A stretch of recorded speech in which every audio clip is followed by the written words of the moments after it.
Após uma intensa mobilização em Caracas, onde colunas de voluntários marchavam, a atmosfera estava carregada de determinação e uma firme vontade de defender a independência nacional. Os apelos à resistência ecoavam pelas cidades, enquanto os centros de comando elaboravam planos para resistir a uma possível invasão.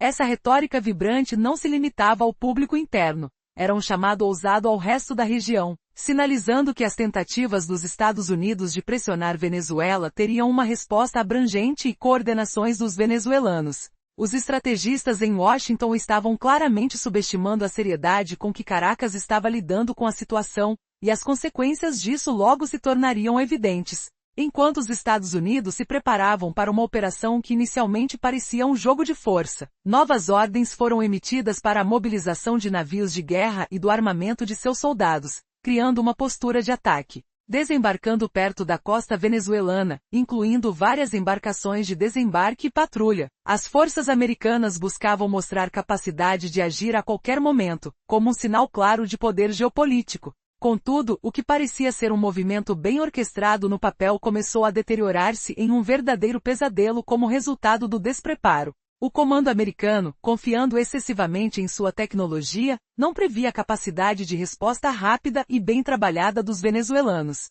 Em Caracas, a unidade e a comunicação das forças locais superaram as expectativas e condições climáticas. Navegação imprevista e falhas logísticas transformaram a operação americana em um caos descontrolado. Cada tentativa de manobra, ao invés de ser uma sinfonia bem afinada, revelou-se um emaranhado de erros que complicaram o já tenso clima. O conflito se transformou rapidamente em um drama, onde a moral da população e a logística tornaram-se tão cruciais quanto a força militar que os Estados Unidos acreditavam ter. E quando a situação parecia estar sob controle para os americanos, novas viradas dramáticas estavam prestes a ocorrer. Como a luta se desenrolaria? Qual seria o papel dos voluntários em Caracas nas próximas horas? E o que realmente aconteceria quando as 12 horas da operação chegassem ao clímax? Essas perguntas ecoavam no ar, perfeitamente cientes de que a realidade da guerra muitas vezes toma rumos que nenhum planejador pode prever.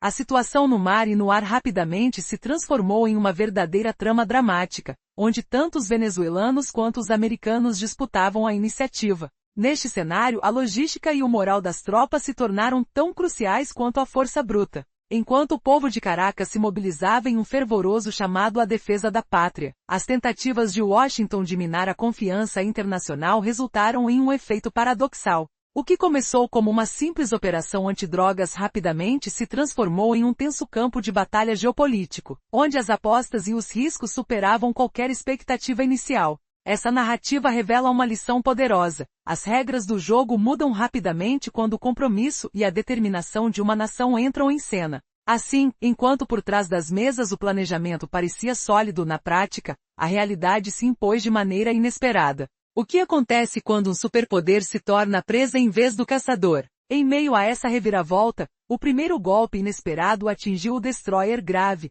que era a espinha dorsal de toda a operação. Este navio, que deveria servir de olhos e escudo na campanha, de repente tornou-se um pedaço de metal inerte. Os displays apagaram, os radares falharam e a comunicação foi interrompida. Um poderoso navio de guerra transformou-se em um pedaço de sucata, incapaz de emitir sinais de socorro. Os fuzileiros navais, em suas leves embarcações infláveis, seguiam em direção à ilha de Margarita, acreditando estar sob a proteção de uma rede de segurança da Marinha Americana. Mas o que estava prestes a ocorrer iria mudar o rumo da história.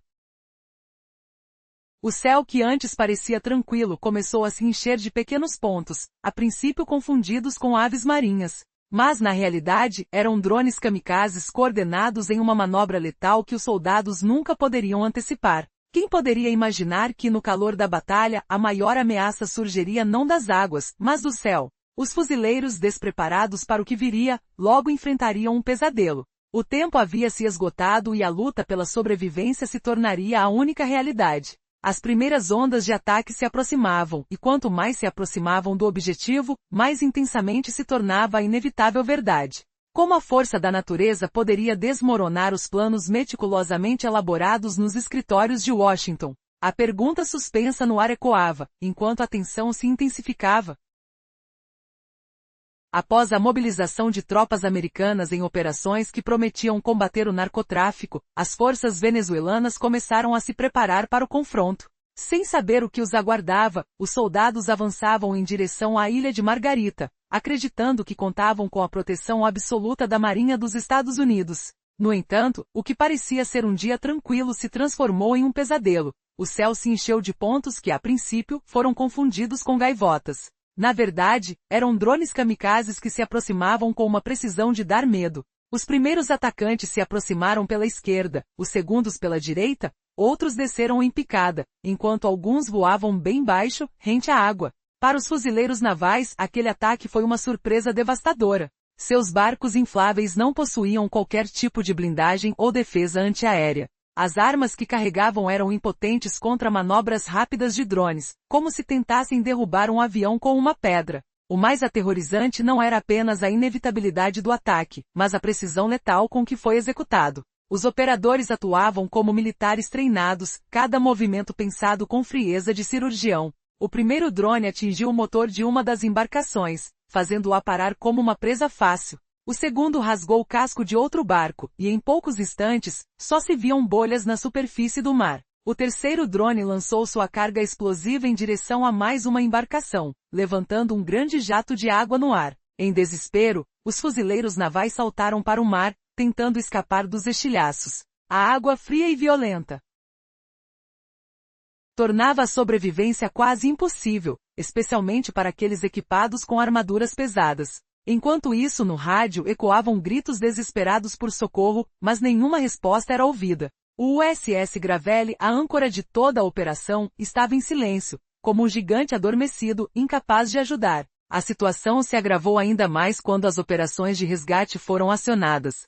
Helicópteros que se aproximaram da linha de combate começaram a falhar, os instrumentos apresentavam leituras incoerentes, e em meio ao caos, até o drone Reaper, que deveria ser a prova de interferências, perdeu contato com sua base. O último que foi capturado pela câmera mostrava um turbilhão de mar e céu, uma cena de desespero sem igual. Para os que navegavam entre os destroços, termos técnicos e explicações foram irrelevantes. O que importava era que um por um os barcos sucumbiam, enquanto os soldados lutavam para se manter à tona, agarrando-se a qualquer coisa que flutuasse. A batalha era real, e a impassível maré do destino se tornava cada vez mais palpável. O que aconteceria a seguir? A Marinha Americana conseguiria reverter a situação antes que fosse tarde demais?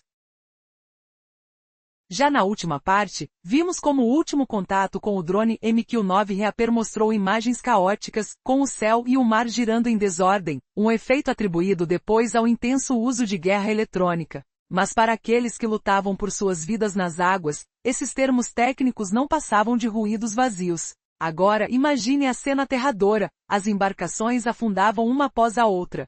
Algumas foram atingidas diretamente, outras capotaram nas ondas, perdendo o controle. Homens em equipamentos pesados se seguravam desajeitadamente aos destroços e boias salva-vidas, tentando respirar, gritando por socorro em rádios que não respondiam. O medo e o desespero podiam ser quase palpáveis na água fria, misturado ao cheiro salgado do mar e ao som abafado das ondas. De repente, no horizonte, surgiram silhuetas famigeradas, não eram salvadores, mas vencedores. Os barcos venezuelanos avançavam com uma calma quase cruel, recolhendo seus troféus após uma operação magistral. Seus tripulantes agiam com frieza metódica, puxando os americanos exaustos e ensopados para dentro das embarcações, desarmando-os e colocando-os sob custódia com uma rotina implacável, como se aquilo fosse apenas mais um dia de trabalho. O auge da humilhação foi ver a elite da Força Naval Americana transformada em prisioneiros molhados e esgotados, dezenas capturados. Para Washington, não foi apenas uma derrota tática, foi um colapso brutal da reputação numa escala global. Vídeos mostrando as embarcações afundando e os soldados rendidos viralizaram em toda a região, espalhando uma mensagem dolorosa: o gigante militar, que gastou trilhões em tecnologia de ponta, tinha sido derrubado por embarcações simples e UAVs coordenados. Essa vitória inesperada expôs a fragilidade da superioridade tecnológica, que se revelou uma bolha prestes a estourar diante da dura realidade do campo de batalha. Na mesma noite, o presidente da Venezuela fez um discurso diante do país. Suas palavras ressoaram como um trovão na região.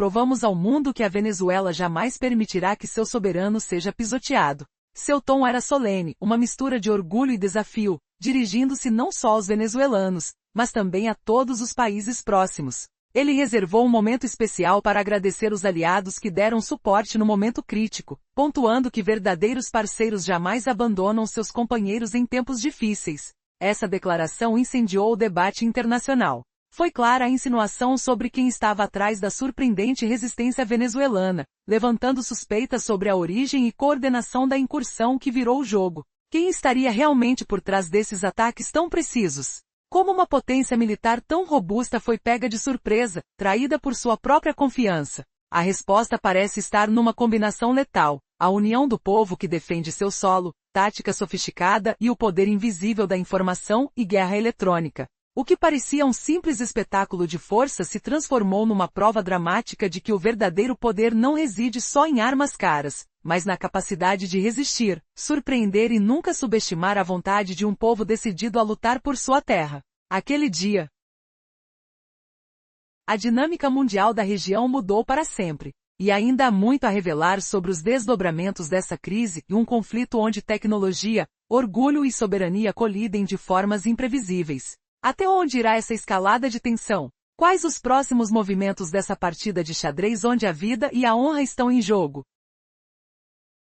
Resumo da parte anterior. A operação planejada pelos Estados Unidos na Venezuela se desenrolou de maneira inesperada. A habilidade do exército venezuelano se destacou, culminando na captura de fuzileiros navais americanos em uma ação tática impecável. Agora, as revelações sobre a possível participação russa neste embate estão gerando polêmica internacional. Os primeiros indícios surgiram com os relatos de jornalistas que documentavam o momento em que os fuzileiros navais americanos eram levados sob custódia, e entre os guardas, ouvia-se com clareza o som do russo. Isso levantou várias teorias, não apenas sobre a presença de conselheiros militares, mas também sugerindo a participação de soldados de empresas privadas. Especialistas da Ucrânia consultados por publicações ocidentais, foram ainda mais enfáticos. Para eles, a mão russa estava por trás da operação. Somente operários altamente treinados que passaram por anos de conflito, poderiam executar tal estratégia. De acordo com essa análise, a operação foi conduzida pela unidade Rubicon, uma elite formada em 2024 sob o comando do ministro da Defesa, Andrei Belozov. Em um curto período, essa equipe se destacou no fronte ucraniano, destruindo mais de 5.000 alvos. Rubicon é especializada em ações de combate neste formato. Primeiro, o uso de interferência para cegar o inimigo. Depois, ataques direcionados de drones, utilizando precisão cirúrgica. Cada operador é treinado como um franco-atirador. Sua missão é atingir um único ponto que incapacita o veículo ou sistema. Sem tiros aleatórios, sem disparos sem alvo, apenas cálculo frio e precisão matemática. Esse traço profissional e letal ficou evidente na operação no Caribe. A Venezuela pode ter fornecido o território e a cobertura política, mas a execução técnica parecia claramente estar sob a influência russa. Enquanto isso, a administração venezuelana apressou-se a assegurar ao mundo que os fuzileiros americanos estavam em segurança, recebendo alimentação e assistência médica. Contudo, foi estipulado que a libertação deles dependia de desculpas oficiais de Washington. Para a Casa Branca, a situação havia se tornado um verdadeiro pesadelo. Pela primeira vez em décadas, soldados de elite americanos estavam presos por um estado que nos Estados Unidos era considerado secundário. A possibilidade de abafar o escândalo parecia impossível. A reviravolta da história deixa uma pergunta no ar. Como pode uma nação ser tão subestimada e ainda assim, transformar-se em um adversário formidável? O tempo dirá. Após um desfecho tenso e dramático, a situação dos soldados americanos, que se tornaram prisioneiros em um país cuja força nunca foi totalmente reconhecida, se tornou um verdadeiro pesadelo para os Estados Unidos. As imagens dos fuzileiros navais, encharcados e desarmados, sendo escoltados por soldados venezuelanos, rapidamente se espalharam pelo mundo. A Casa Branca, forçada a engolir o orgulho, viu-se na obrigação de solicitar desculpas oficiais. Os porta-vozes do governo dos Estados Unidos argumentaram que as ações de seus fuzileiros navais não foram uma afronta ao soberano da Venezuela, mas sim um ato voltado ao combate ao tráfico de drogas. Essa explicação, no entanto, foi recebida em Caracas com escárnio. Como poderia a situação ser explicada assim? 6 embarcações de desembarque, amparadas pelo destroyer e drones, lançando mão de uma suposta operação contra cartéis de drogas? Qualquer um poderia perceber a futilidade dessa justificativa. Nicolás Maduro, astuto, optou por assumir o papel do vencedor generoso. Se reconheceram o erro e pediram desculpas, estamos dispostos a devolver seus soldados, declarou. Nesse tom, o líder venezuelano reiterou que o mundo precisava entender que seu país não permitiria mais que suas costas se tornassem um campo de jogos americano. Assim se encerrou essa narrativa. Os Estados Unidos não apenas perderam homens e equipamentos, mas também seu prestígio, obrigados a se curvar diante de uma provocação que gerou um tumulto internacional inesperado. Maduro emergiu de toda a crise como um verdadeiro herói nacional, provando que até mesmo uma nação pequena pode resistir a uma superpotência com o apoio de aliados robustos. A grande lição que fica dessa história é evidente. A era em que fuzileiros navais americanos podiam desembarcar impunemente em qualquer parte do planeta se despede. O mundo mudou, e até a mais forte das forças armadas pode receber uma lição dolorosa daquelas que antes ignoravam. Você já se perguntou até onde vai a paciência de um país pequeno diante de intervenção estrangeira? O equilíbrio de poder pode mudar de forma impressionante em um instante. Após a mobilização de tropas e submarinos americanos, a resposta de Caracas foi rápida e intensa. A movimentação militar visava mais do que um simples combate ao tráfico de drogas. Era uma exibição de força contra qualquer tentativa de incutir poder externo. Nos bastidores, Washington jogou uma carta arriscada. Anunciou recompensas exorbitantes para quem fornecesse informações sobre líderes venezuelanos. Uma ação vista pela população como uma ameaça direta à soberania do país. Essa provocação acionou um ciclo de reações em cadeia. Os meios de comunicação estatais em Caracas amplificaram a mensagem de unidade e resistência, convocando o povo a se levantar contra o imperialismo. O presidente fez declarações inflamadas em apoio à defesa nacional, prometendo proteger a soberania a qualquer custo. Milhões de cidadãos foram mobilizados em resposta à convocação, prontos para defender seus lares. A retórica fervia nas ruas, fomentando o espírito patriótico. A cada novo pronunciamento, a emoção crescente estava em todos os cantos. A população se unia, as colunas de voluntários começavam a se formar nas proximidades de Caracas. Havia um sentimento palpável de que estavam prontos para enfrentar qualquer desafio. Com essa escalada de tensões, um cenário de conflito se desenhava. Os planos de Washington, baseados em um cenário simplista e desatualizado, estavam prestes a ser desmantelados. A atmosfera estava carregada de expectativa, e estava claro que o jogo de poder estava prestes a mudar, desafiando até mesmo a segurança dos Estados Unidos. E se você achasse que as coisas poderiam piorar?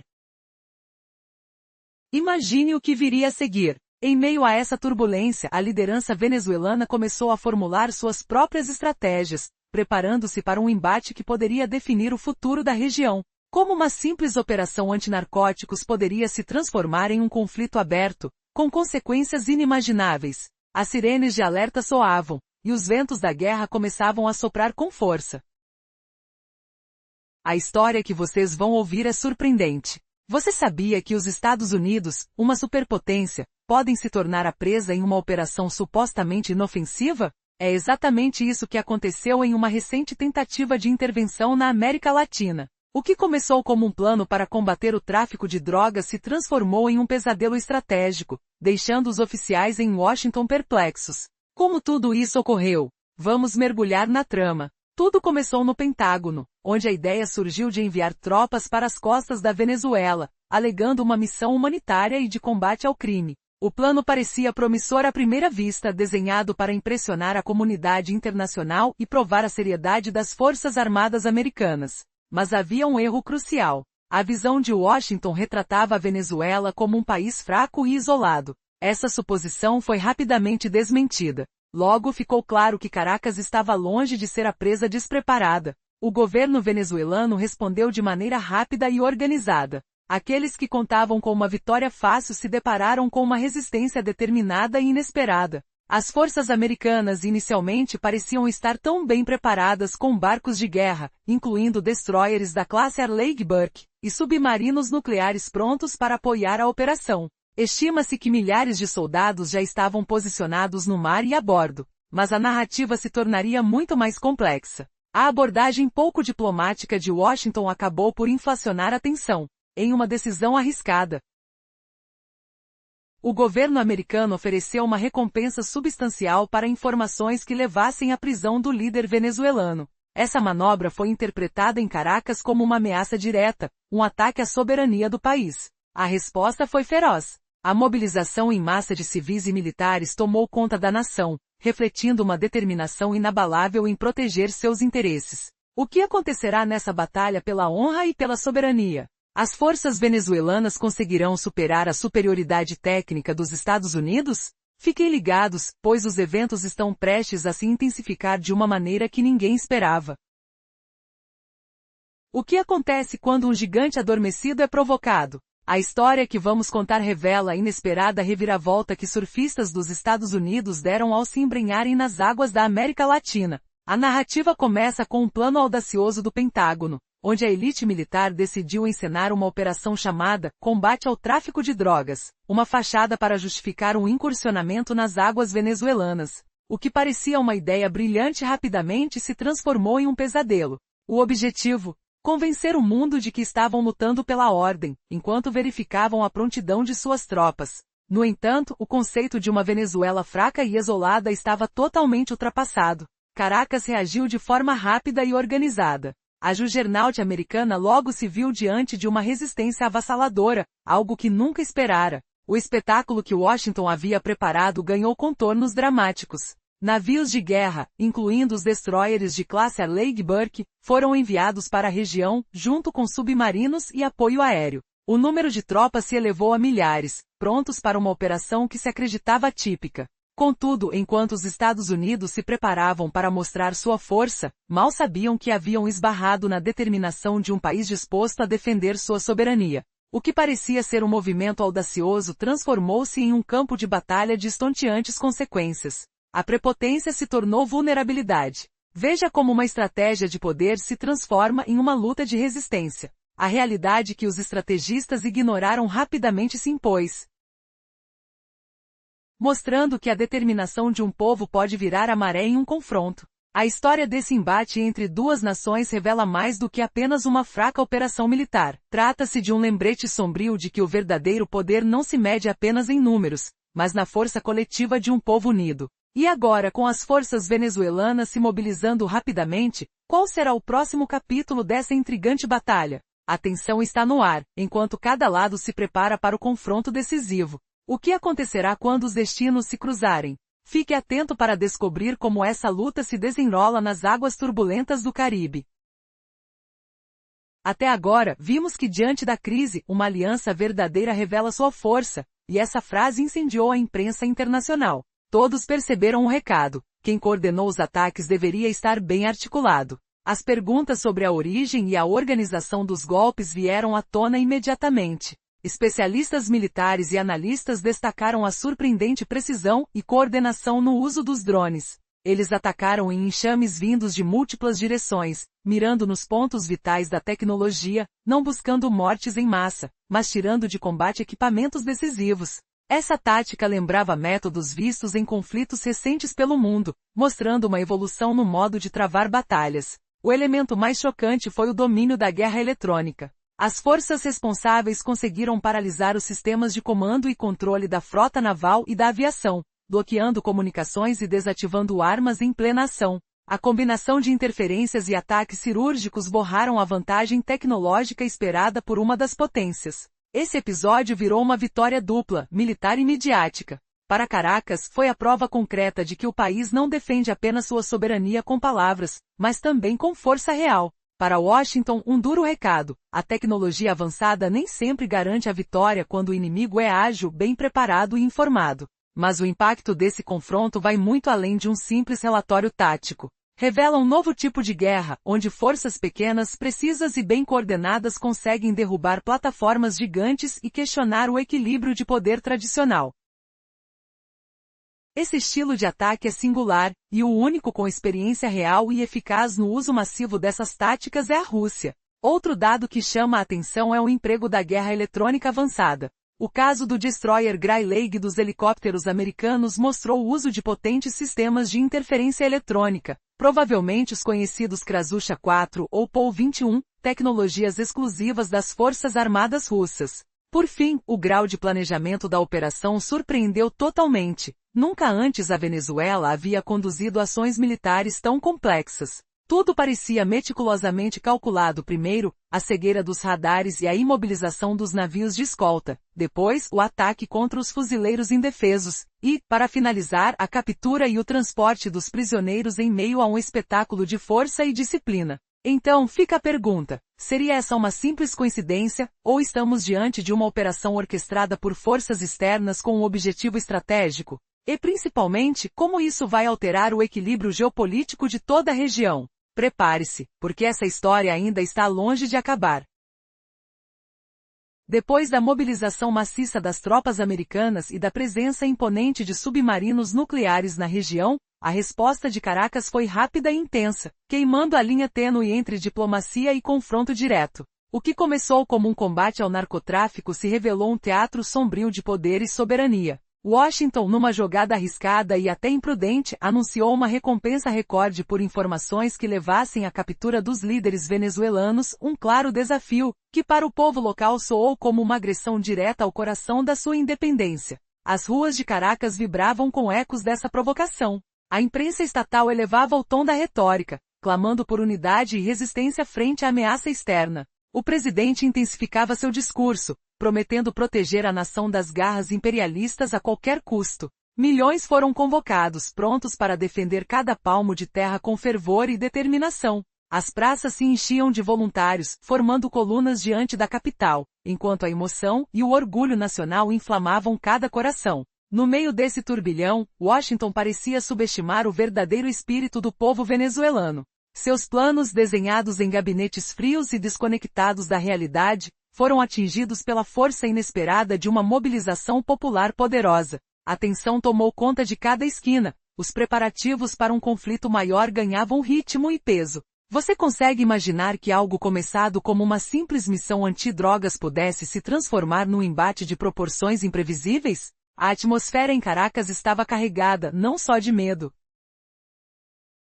mas de uma vontade inquebrantável de resistir. As sirenes de alerta ecoavam na noite, o vento soprava forte, prenunciando uma tempestade que poderia sacudir todo o Caribe. E quando tudo parecia estar prestes a explodir, a liderança venezuelana revelava seus próprios planos, afiados como navalhas. Como eles reagirão para virar o jogo contra uma superpotência que entrou nesta disputa achando que iria caçar a presa fácil? É impossível não se perguntar: quem sairá realmente vitorioso? A resposta está por vir, nas águas agitadas onde o destino da região será decidido.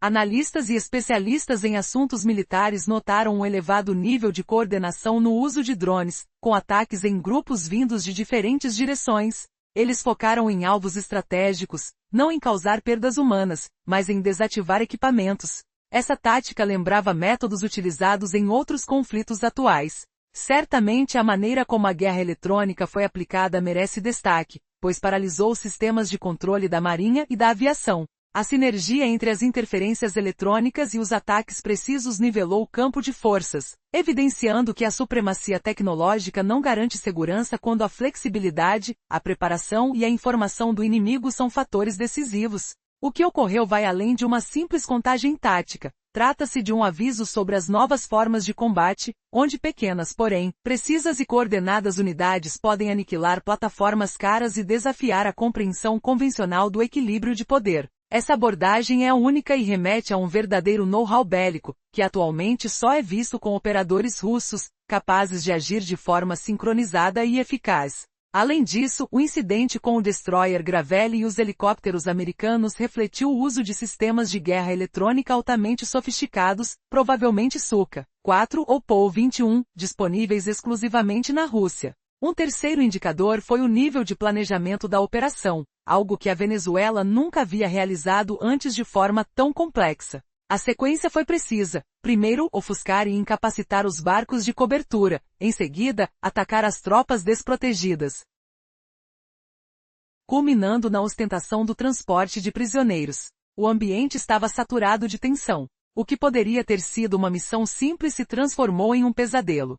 Como a superpotência dos Estados Unidos, hábil em projetar seu poder, se viu encurralada em um cenário de tensão em alta. O que poderia ter dado tão errado? A resposta pode abalar as estruturas da geopolítica. Os ventos de guerra sopravam fortemente do Caribe. Os navios americanos, tão acostumados a impor força, estavam diante uma armadilha mortal. O primeiro golpe foi aplicado com precisão. O destroyer, que deveria ser os olhos e o escudo da operação, sofreu um apagão tecnológico. Onde estava a segurança? Onde a confiança em seus sistemas de comunicação? Os operadores viram seus comandos se tornarem ruínas em poucos minutos. Os marinheiros despreparados seguiram para a ilha, alheios ao que os aguardava. Mas a surpresa não tardou. Drones como aves de rapina atacaram em um espetáculo de destruição. Quem poderia resistir a tamanha fúria? Era o início de um verdadeiro drama no mar. Os marinheiros gritaram por ajuda, mas o silêncio foi a única resposta. Como as potências militares subestimaram a determinação de um país que se dizia pequeno? E se esta batalha se tornasse uma lição para as potências do mundo?